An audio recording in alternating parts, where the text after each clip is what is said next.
Welcome to another Cut It Out edition of the Life Seminars podcast with Allison Rees. Today's discussion is called Taking It Personally.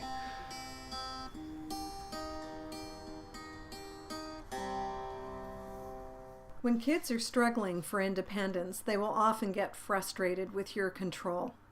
They will argue and resist requests, react negatively about anything that comes out of your mouth, and even call you butthead or scream at you.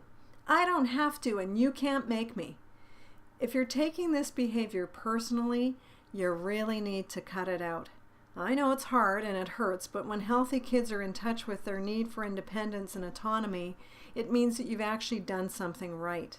Their behavior is teaching you to treat them differently. Young children will want to do things for themselves, and they'll get angry when you take over. Older children will criticize everything about you, what you say, how you dress, even how you breathe. And sometimes they would rather die than be seen with you in public. How could somebody that you have loved and cared for so deeply actually treat you this way? Would you really notice their need for independence if they didn't start acting this way? I mean, the truth is, as parents, we'd probably keep our kids at a younger level. This is them simply trying to say, back off a little bit, give me some more responsibility. Give me some room to breathe, to make mistakes, and to be able to take my own initiative with things. So what can you do? And a lot of it is really taking care of your own emotions. I mean, obviously, number one, you need to pull back. This isn't a time to tighten up the rules. It's a time to think about what rules really matter and limit the number of rules that you have. Reassure yourself. Tell yourself that this is a stage and it will pass, because the truth is, it is a stage. And if you can have a sense of humor about it, humor can ease all kinds of situations that come up. It's easier to have a sense of humor when you understand the developmental tasks of kids. If you don't understand this behavior, you're going to think that, you've got an issue with your child because they're not respectful, but most of the time that just simply is not true. So watch how you think about it. Examine your own strong feelings of rejection or sadness. Could it be that your child is triggering something else in you? And could it be that you're expecting your child to take care of your needs at too deep a level? Avoid guilt trips. You don't want to put them in a position of feeling bad about behaving this way. Kids were not put on the planet to nurture your feelings. I think the biggest thing with parenting is we're always having to manage our own feelings. We need to keep our cool and avoid having strong reactions. And the interesting thing is when we can be calm and even state a limit by saying something like, it's not okay to call me a butthead. I can see you're upset. I can see that you're frustrated. If we can stay calm and still set these limits, we're actually teaching children how to handle their own feelings. I would say that's the toughest part of parenting, but the most important. Children grow up by taking 2 steps forward and 1 step back. When they're taking those 2 steps forward, here's what the symptoms of the struggle for independence look like. They can feel negative and resist doing anything that you want them to do. When they're younger, they'll argue about brushing their teeth or getting in the car seat. And when they're older, they'll just simply reject whatever ideas that you might have. They change their mind constantly, wanting milk, juice, milk, and then having a big temper tantrum because they get so frustrated because they can't make up their mind. But what's happening is they're starting to have preferences and feelings and likes and dislikes. They will refuse help. They will try to put on their own shoes when they're young, and they won't want you to help them. They'll want to do things themselves. And if you think about it, this is a time to nurture that desire to be independent. That's what this is all about. So give them more time to do things for themselves. You will see a lot of stubbornness and defiance. You might even see some talking back when they're struggling for independence. And with the older kids, you can see this come on quite strongly when they start having strong relationships with their peers, because they're kind of pushing away from the parent. They can become very critical of the parent, criticizing how you dress, As I said earlier, criticizing the things that you say. They can shut you out when they're teenagers. And some of this is really important because as teens, they need to have some privacy. They need to have a sense of their own life. And a lot of parents worry because they think their teens lie a lot and they can't trust them. And while that may be true, my answer to that problem is to tell parents to be less intrusive. Stop asking so many questions. Just get some of the basic information that you actually need. And finally, when they're struggling for independence, they can often do things just to irritate you with some interesting negative attention-getting behavior. It's kind of like showing you that you aren't the boss of them. If I'm ignoring a behavior, it seems like I'm letting my child get away with it. Is that true? Well, we always have to ask ourselves what we can ignore and what we don't ignore. One of the expressions we have at Life Seminars is, your freedom to swing your arm ends where my nose begins. So, if it's negative attention-getting behavior that's not really affecting you or affecting somebody else, it's not really harming somebody, and if you just actually feel annoyed by the behavior, that's often a pretty good indicator that it is just a child kind of getting in there and asserting that independence. So negative behavior or negative attention seeking is a really common behavior in kids, and it doesn't mean that they're not getting enough attention. It's just a natural way of kids. It's kind of a mistaken way for kids to do relationship. Right. So, it's important to ask yourself, what kind of behavior can I ignore? Sibling rivalry, believe it or not, a lot of it is for the parents' negative attention. Cheekiness, whining, mouthiness, the eye rolling with the teenagers, the kind of sassy talking back.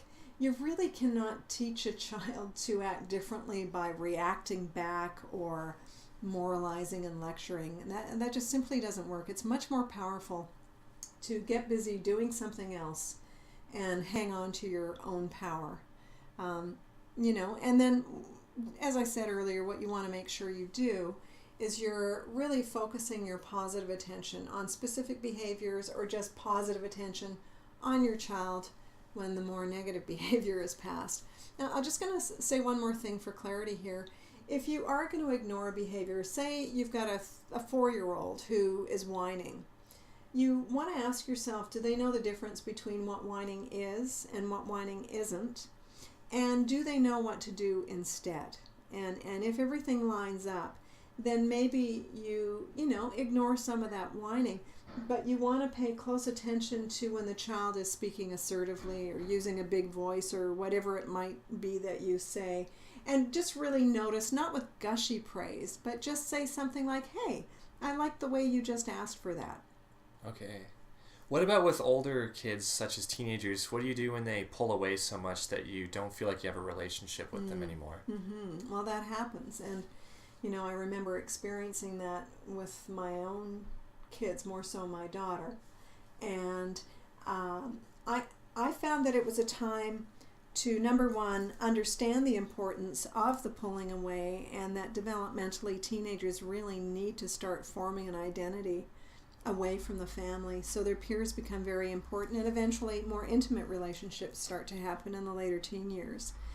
So, number one, don't take it personally, but number two, when you are spending time with your teen, don't be intrusive by asking a lot of questions or being negative. Make the most out of the time that you have, so that they actually want to spend more time with you. I think it's a time of being kind of seductive. Like, I had my first pedicure when my daughter was a teenager. Yeah. And while I couldn't stand it, actually, and I'm used to them now, it was something that I knew she really liked to do.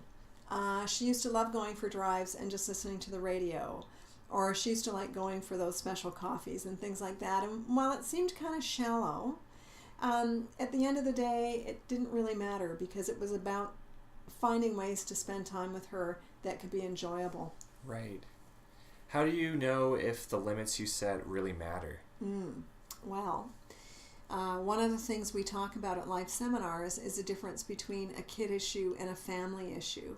And so family issues are areas that affect everybody, like, keeping the neutral area of the house clean, watching your noise, respecting people's privacy, respecting people's possessions, safety, locking the house at night. I mean, all of those things affect other people, and those are family issues. And, usually the rules that you really need to set are pretty basic. Again, they're about boundaries and safety.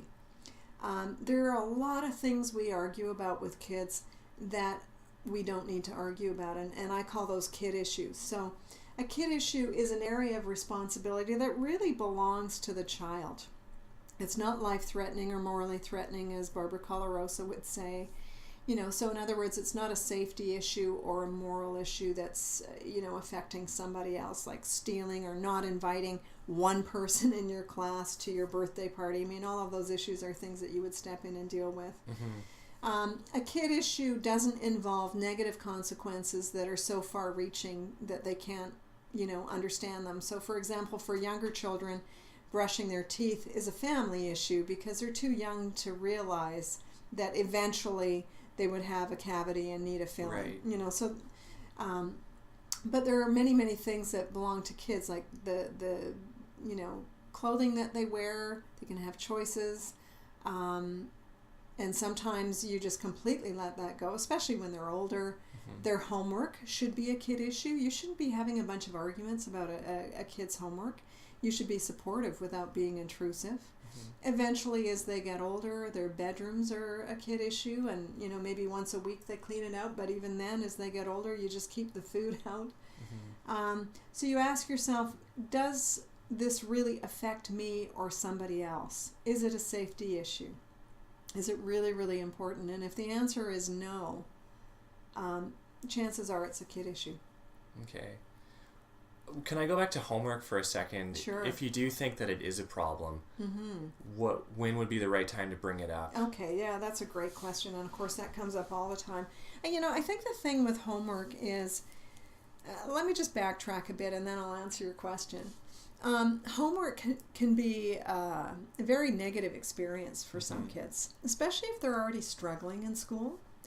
Or sometimes homework is just repetitive, busy work that is totally unnecessary. And yet busy families can feel really burdened with having to get this homework done, and it can create a lot of power struggles in the family. And at the end of the day, parents don't make good teachers. As a matter of fact, especially teachers that are parents don't make good teachers to their kids. If a child is really struggling with schoolwork, you want to find out why. I've worked with a lot of teenagers who have challenges with their learning that no one's ever articulated. If a child has got a learning disability, they can be extremely gifted and excel in certain areas, but really stumble in others. So I get very, very curious when a child is not succeeding with homework. I want to find out why, and then I want to find out how this child can get the support that he needs. Most of the time when we're arguing with our kids about homework, we're not really being supportive. So when I say something's a kid issue, it doesn't mean that you don't care. It means that you're not nagging, you're not using punishment and reward, you're not being intrusive. You're really giving them space to take responsibility, to learn through some natural consequences of forgetting something, failing a little bit, experiencing some frustrations. And if they can experience, the frustrations of maturity or lack of maturity and figure things out for themselves, then that really is teaching. Right. And, in the context of this particular podcast, we're talking about kids struggling for independence.